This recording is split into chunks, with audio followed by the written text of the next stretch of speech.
Hello everyone, welcome to my channel Blaze on Mantra. मैं हूं श्रुति Mishra and this will be the class for Limited Liability Partnership Act 2008. So as always, this will be relevant for everybody who is studying business law as part of their syllabus. आपके किसी भी competitive exam का, किसी भी commerce related exam का, C A C M S C S, कोई भी course आप परस्यू कर रहे हो, अगर वहाँ पर बिजनेस लॉ आपके कोर्स का पार्ट है तो ये वीडियो आपके लिए रेलेवेंट होगा, क्योंकि मैं आपको बिल्कुल सेक्शन वाइज, टॉपिक वाइज पूरे लिमिटेड लाइबिलिटी पार्टनरशिप एक्ट को अच्छे से समझाने वाली हूँ। चलिए शुरू करते हैं।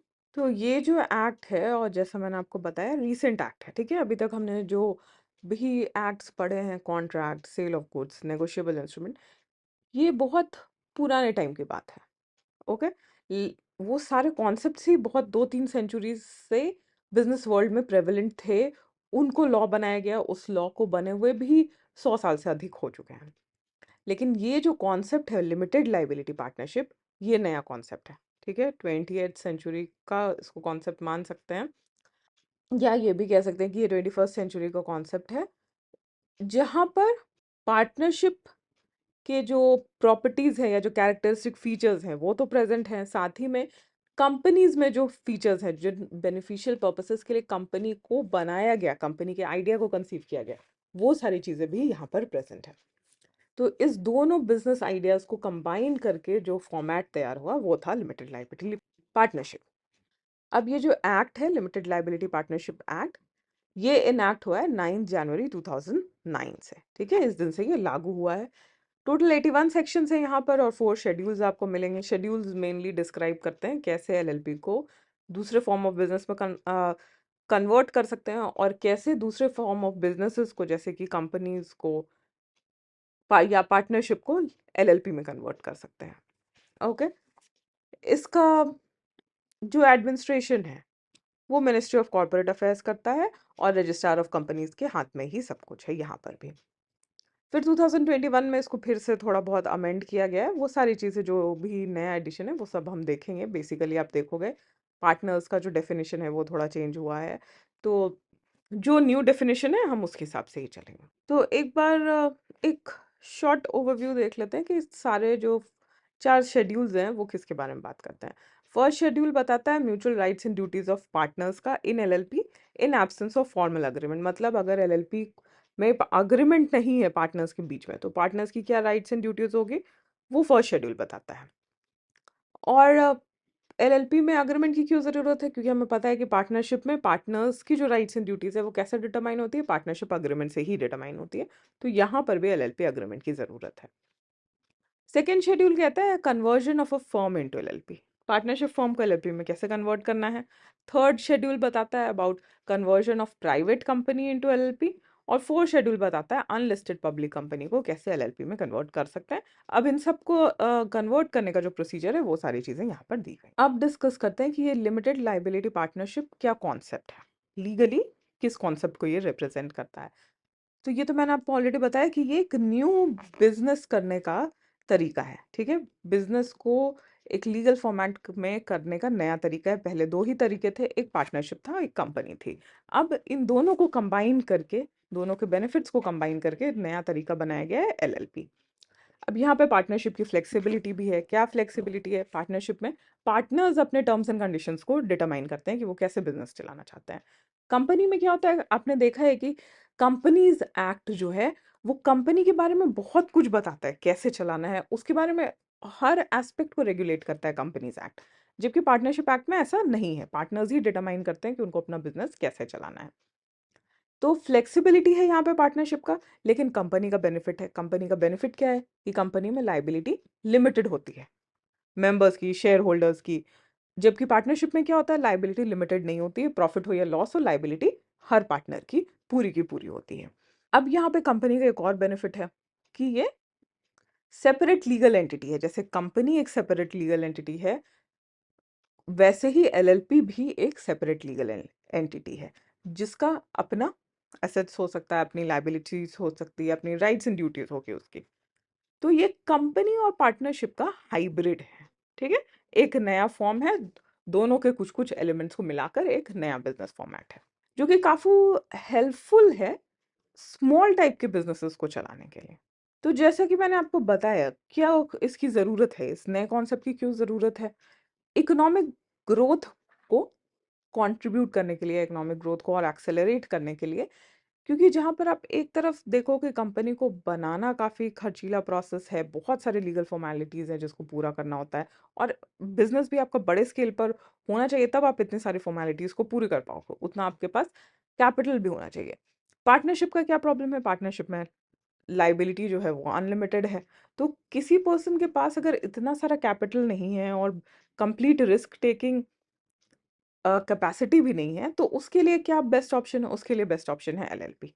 यहाँ पर रिस्क भी कम है और बिजनेस को सेटअप करने के लिए बहुत ज़्यादा लीगल फॉर्मेलिटीज भी नहीं है। तो इसीलिए इसको ऑल्टरनेटिव कहा जाता है, पार्टनरशिप और कंपनी दोनों का। फायदे दोनों के हैं, लेकिन दोनों की लाइबिलिटीज से अगर बचना हो तो एलएलपी इज द ऑप्शन।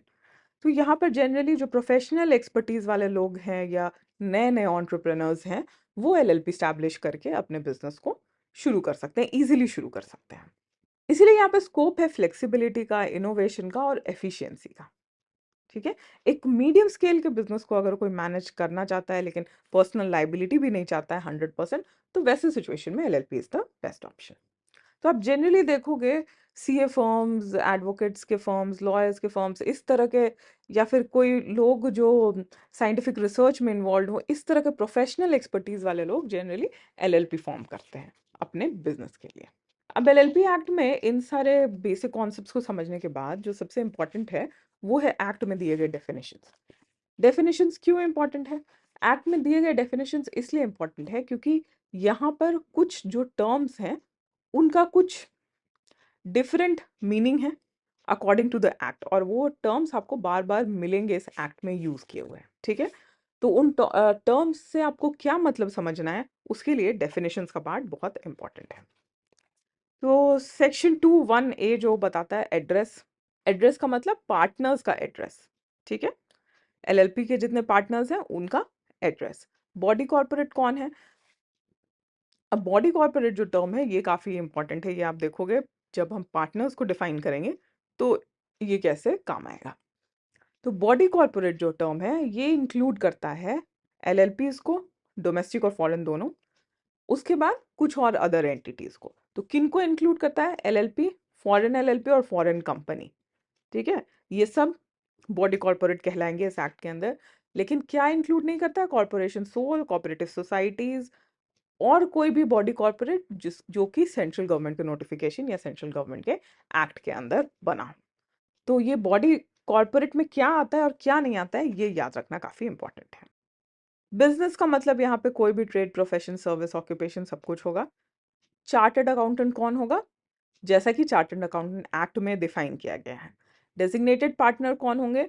जैसा सेक्शन 7 बताता है उस अकॉर्डिंग डेजिग्नेटेड पार्टनर को डिफाइन किया जाएगा या माना जाएगा। एंटिटी का मतलब है कोई बॉडी कॉर्पोरेट तो है ही, जो भी हमने बॉडी कॉर्पोरेट का डेफिनेशन देखा उसके हिसाब से, प्लस इंडियन पार्टनरशिप एक्ट के अंदर जो ऑर्गेनाइजेशन सेटअप हुए हैं वो सब यहाँ पर एंटिटी कहलाएंगे। फिर एलएलपी के लिए फाइनेंशियल ईयर क्या होगा? तो एलएलपी के लिए फाइनेंशियल ईयर जो होगा वो होगा 1st day of April to 31st day of March. Normally भी यही होता है फाइनेंशियल ईयर।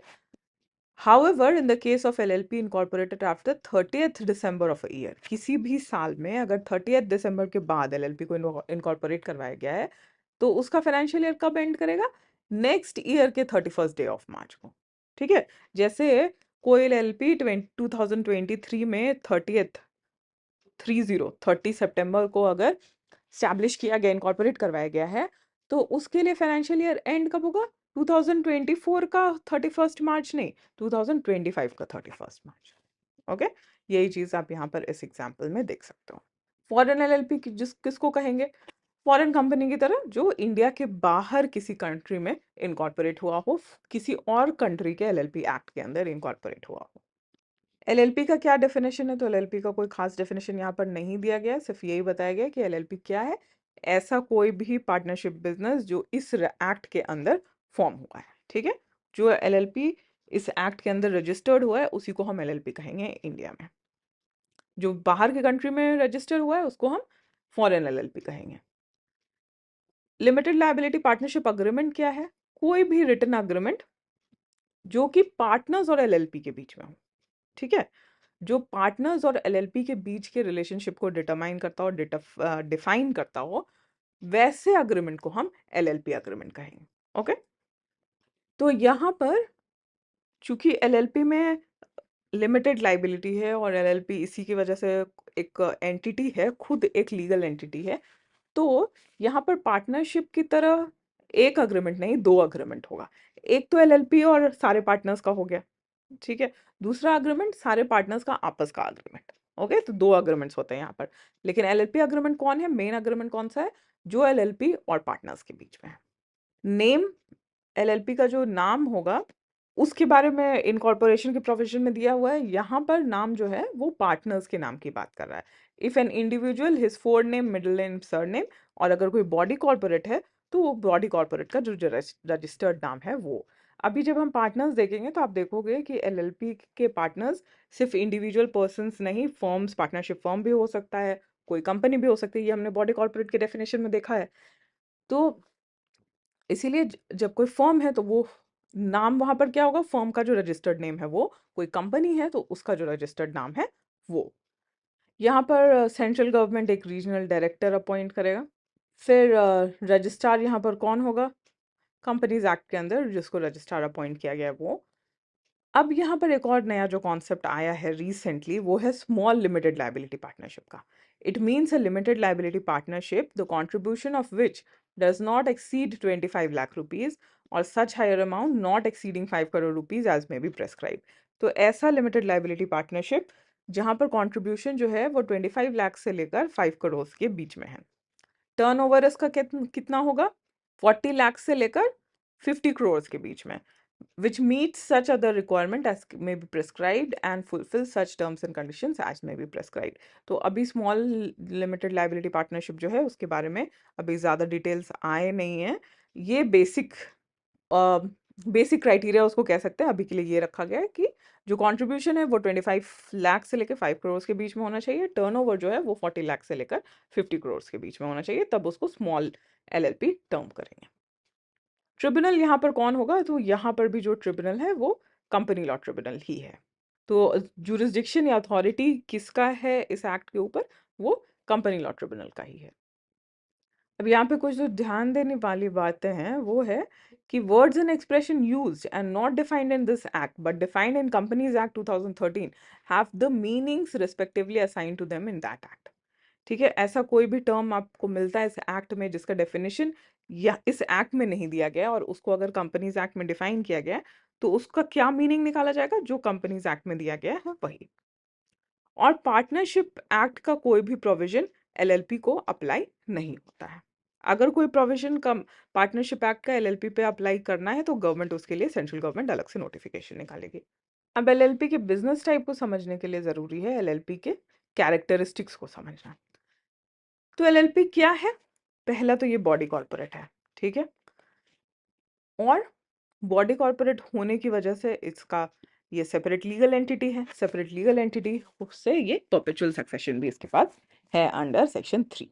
तो इसका दूसरा कैरेक्टरिस्टिक क्या बन जाता है, इसका दूसरा कैरेक्टरिस्टिक बन जाता है परपेचुअल सक्सेशन। तो पार्टनर्स की डेथ हो जाए, पार्टनर्स इंसेन हो जाए या रिटायर हो जाए, या अगर पार्टनर कोई बॉडी कॉर्पोरेट है, फर्म है, उसको चेंज करके कोई और फर्म आ जाए या कोई और बॉडी कॉर्पोरेट पार्टनर बन जाए तो उससे एलएलपी के एग्जिस्टेंस पे कोई फर्क नहीं पड़ता है। ठीक है, तो जो परपेचुअल सक्सेशन हमने कंपनीज में देखा है वही एप्लीकेबल है यहाँ पर एलएलपी में। तो ये खुद में एक सेपरेट लीगल एंटिटी है, डिस्टिंक्ट फ्रॉम इट्स पार्टनर्स। तो इसकी जो लाइबिलिटीज है, जो राइट्स है, वो इसके पार्टनर्स से अलग है। और पार्टनर्स की क्या लाइबिलिटी है, जितना उन्होंने अग्री किया है एलएलपी एग्रीमेंट के अंदर to contribute towards the LLP. Mutual agency का रिलेशनशिप होता है यहाँ पर।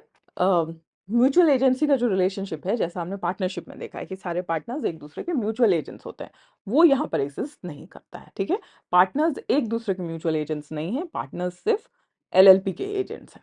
तो एक पार्टनर ने कोई डिसीजन लिया तो उसमें सारे पार्टनर्स लाइबल नहीं होते हैं, लाइक पार्टनरशिप।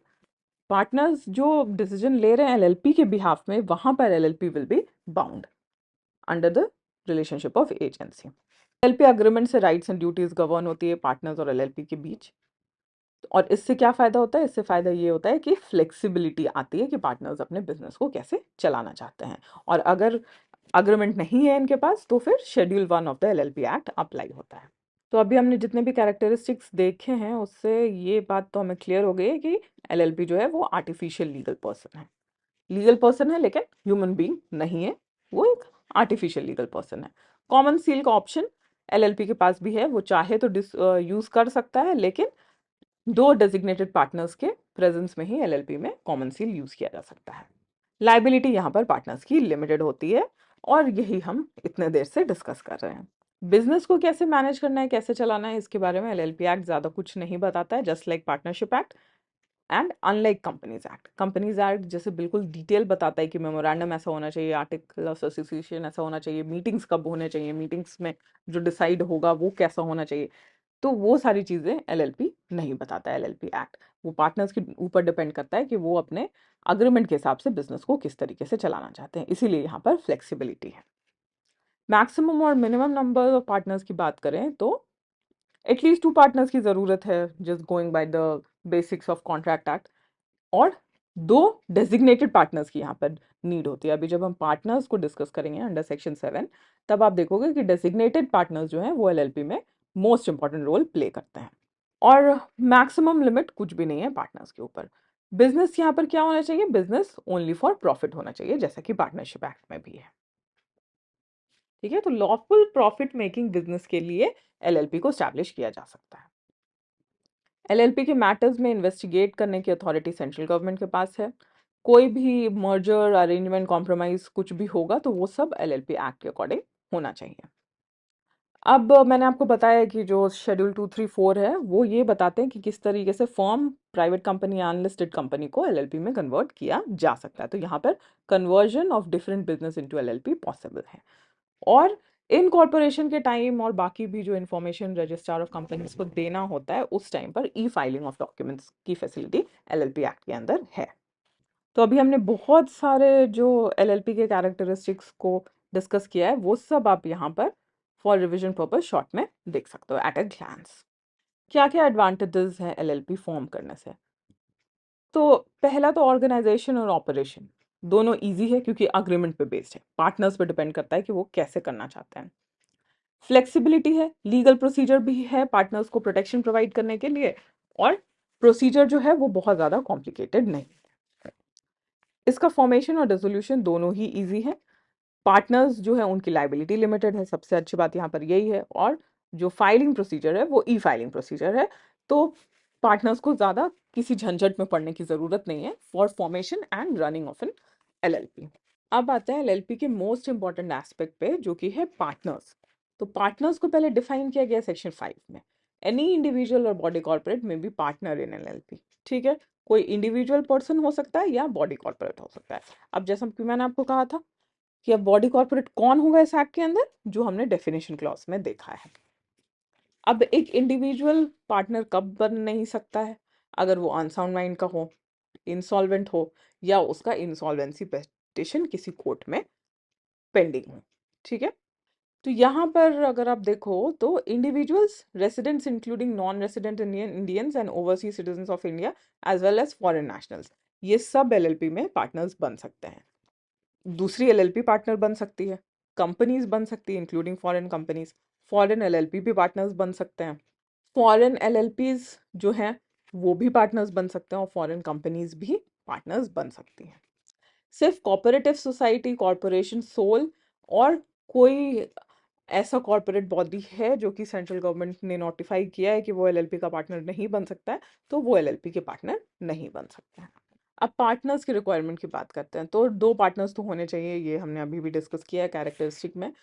लेकिन पार्टनर्स अगर 2 से कम हो जाए, ठीक है, और मोर देन 6 मंथ्स तक एक पार्टनर अकेला एलएलपी को अगर चला रहा है, तो वो सोल पर्सन क्या हो जाएगा? वो जो सोल पार्टनर बचा है उसकी लाइबिलिटी लिमिटेड नहीं रहेगी, वो अनलिमिटेड लाइबिलिटी के लिए रिस्पॉन्सिबल हो जाएगा फॉर द एलएलपी। अब हम आते हैं मोस्ट इंपॉर्टेंट एस्पेक्ट पे जो कि है डेजिग्नेटेड पार्टनर, सेक्शन 7 जो मैं आपको इतने देर से बता रही थी। एवरी एलएलपी के पास 2 डेजिग्नेटेड पार्टनर्स होने चाहिए, ठीक है, जिसमें से कि एक must be resident in India.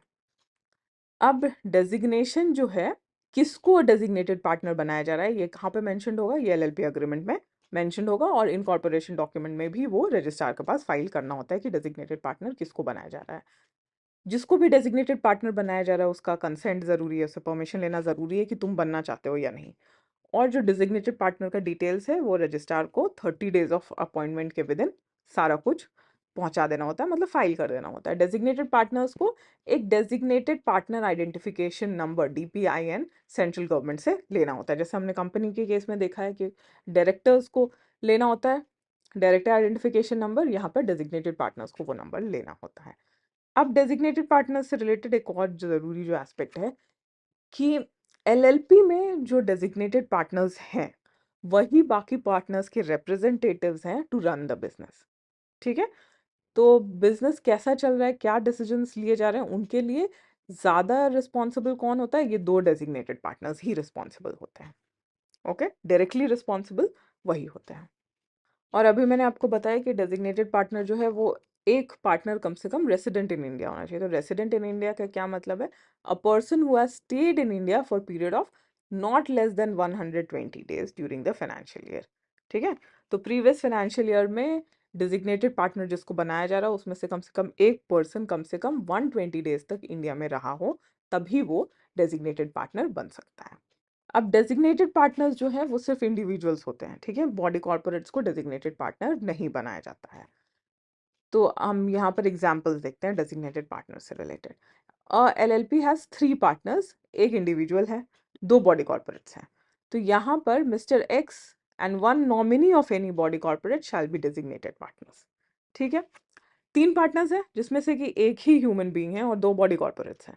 तो अब कौन बनेगा डेजिग्नेटेड पार्टनर, तो एक ह्यूमन बीइंग तो बन सकता है लेकिन बॉडी कॉर्पोरेट्स तो बन नहीं सकते हैं डेजिग्नेटेड पार्टनर। तो बॉडी कॉर्पोरेट्स जो हैं वो किसी पर्सन को नॉमिनेट कर सकते हैं अपने बिहाफ में, जिसको कि एलएलपी में डेजिग्नेटेड पार्टनर बनाया जाएगा। LLP by the name SMY LLP, उसके 3 पार्टनर्स हैं, SI limited, MIS limited, YI private limited. यहाँ पर कोई पर्सन इंडिविजुअल पार्टनर नहीं है। तो यहाँ पर बॉडी कॉर्पोरेट्स के कोई भी 2 नॉमिनीज डेजिग्नेटेड पार्टनर्स बन सकते हैं। ठीक है, दूसरा एक और एग्जांपल देखते हैं। एक और एलएलपी है जहां पर Indian helicopters limited LLP, sorry, उसके 5 पार्टनर्स हैं। मिस्टर ए ये नॉन रेसिडेंट इंडियन है, मिस्टर बी ये भी नॉन रेसिडेंट इंडियन है, मिस्टर सी ये रेसिडेंट है, डी भी रेसिडेंट है, ई भी रेसिडेंट है। अब इस केस में in this case at least 2 should be named as designated partner, out of which 1 should be resident। ठीक है, तो A और B तो बन नहीं सकते हैं क्योंकि वो नॉन रेसिडेंट है। तो डेजिग्नेटेड पार्टनर कौन बन सकता है, CDE में से कोई भी बन सकता है। तो 2 डेजिग्नेटेड पार्टनर्स में से एक को एटलीस्ट रेसिडेंट इन इंडिया होना चाहिए, और डेजिग्नेटेड पार्टनर्स हमेशा ह्यूमन बींग्स होंगे, बॉडी कॉर्पोरेट्स नहीं हो सकते हैं। बॉडी कॉर्पोरेट्स अगर हैं तो वो अपने नॉमिनी को नॉमिनेट करेंगे जिसको कि डेजिग्नेटेड पार्टनर बनाया जाएगा। एलएलपी के पार्टनर्स से रिलेटेड जितने भी प्रोविजंस हैं उसको अगर एलएलपी फॉलो नहीं करती है तो उसके लिए भी पनिशमेंट का प्रोविजन है। तो पहला है penalty for contravention of section 7 subsection 1, 10,000 for LLP and every partner with additional daily penalties for continuing contravention. ठीक है, तो एलएलपी को 10,000 का फाइन लगेगा और एवरी पार्टनर को इंडिविजुअल भी फाइन देना पड़ेगा। फिर है penalty for contravention of section 7 subsection 4, 5,000 for LLP and every designated partner with additional daily penalties for continuing contravention. Penalty for contravention of section 7 subsection 5 और section 9, यहाँ पर भी 10,000 for LLP and every partner। ठीक है, 10,000 LLP पे करेगा और सारे पार्टनर्स वो बॉडी कॉर्पोरेट्स हों या इंडिविजुअल्स हों सब 10,000 पेनाल्टी पे करेंगे, और जब तक वो फुलफिल नहीं करते हैं सेक्शन को तब तक उनकी पेनाल्टी जो है वो ऐड होती रहेगी डेली बेसिस पे। ओके, तो आई होप आज का जो क्लास था वो आपको अच्छे से समझ आया होगा। कोई भी डाउट्स या क्वेरीज है तो you can go through the procedure, जो कि आपको पता है कि कैसे क्वेश्चंस को पूछना है। इन वीडियोस को अपने फ्रेंड्स के साथ में ज़्यादा से ज़्यादा शेयर करिए so that many people can get benefit out of it. Do not forget to like, share and subscribe, और मिलते हैं नेक्स्ट वीडियो में। Thank you so much.